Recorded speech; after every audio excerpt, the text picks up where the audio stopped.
What's up, guys? Vince the Anomaly here with fightTIPS. and today we are going to be covering 3 different tactics that will help take away your opponent's best weapon. Let's check it out.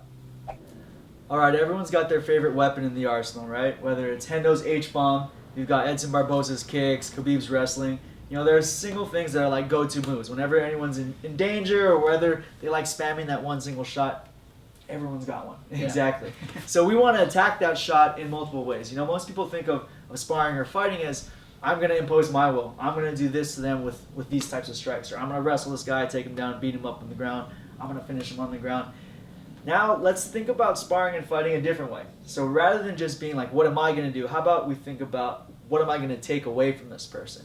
If I know Shane likes to throw, let's say, this straight right hand, how about I think of, instead of beating Shane up with what I'm going to do, I'm going to take away that right hand, so I'm going to force him to go to another space that he's not as comfortable, right? And then I'm going to take away his second weapon. And now what's he going to do once he feels like he's lost his top two moves to use on me? So think of that when you're sparring, and then use these 3 different tactics to do it. So these 3 tactics, I like to think of as, we're going to be countering, we're going to be pre-countering our opponent, and then we're going to be negating them using distance control.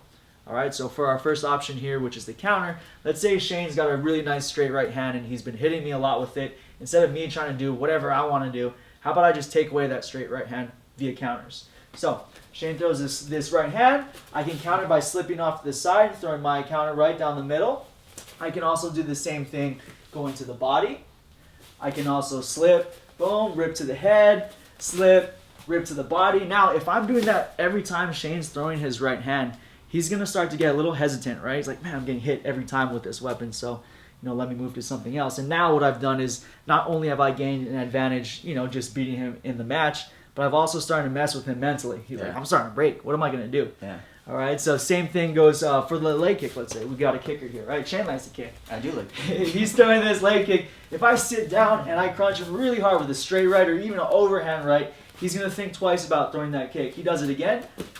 Maybe this time I trap that ankle up against my thighs, and I'm going to post up right on the shoulder, and I'm just going to run him down. Maybe he kicks one more time, and I just straight shot off of the kick. All right, now every time Shane kicks, he knows something bad is going to happen, and that's going to take away that kick. So again, it's shifting everything from his favor into mine. Yeah. All right, so now let's think about it in a different way. So rather than just countering what he's throwing at me, let's pre-counter. So if I know someone like Shane really likes to wrestle, let's just say he does. If Shane really likes to wrestle, what I'm going to be doing is, as I'm throwing my strikes here, I'm going to throw a lot of uppercuts, right? I'm going to throw a lot to the body here, liver shots. I'm going to be throwing a lot of knees. Whether I'm landing these or not, he's thinking in his head, man, a lot of strikes are coming right up down the middle. It's going to be hard for me to time the nice, perfect shot. So I'm kind of taking away that shot from Shane. He really wants to shoot in. I take it away just by threatening. This knee's coming up. Yeah. This uppercut's coming. This body shot's coming.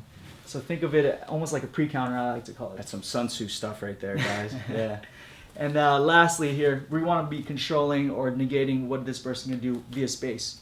Okay, so let's say Shane is a kicker, which he is. He likes to kick a lot. So I don't want to be fighting him from the outside here. All right, if Shane's throwing a lot of kicks, teams, whatever it is, this is bad news for me if I stay out here in his range. Okay, so I'm going to go ahead and take away his best weapon, which are his kicks, and I'm just going to stay here in the pocket.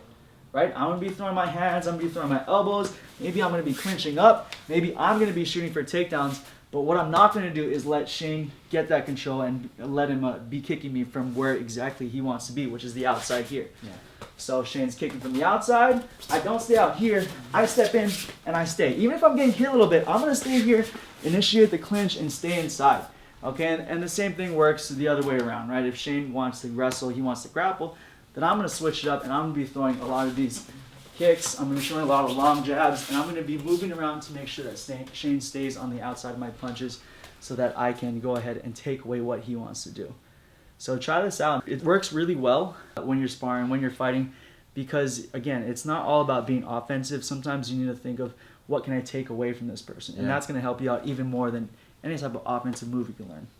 So most people have a single go-to attack. Sometimes it's because of the style of their stance, whatever they learn first.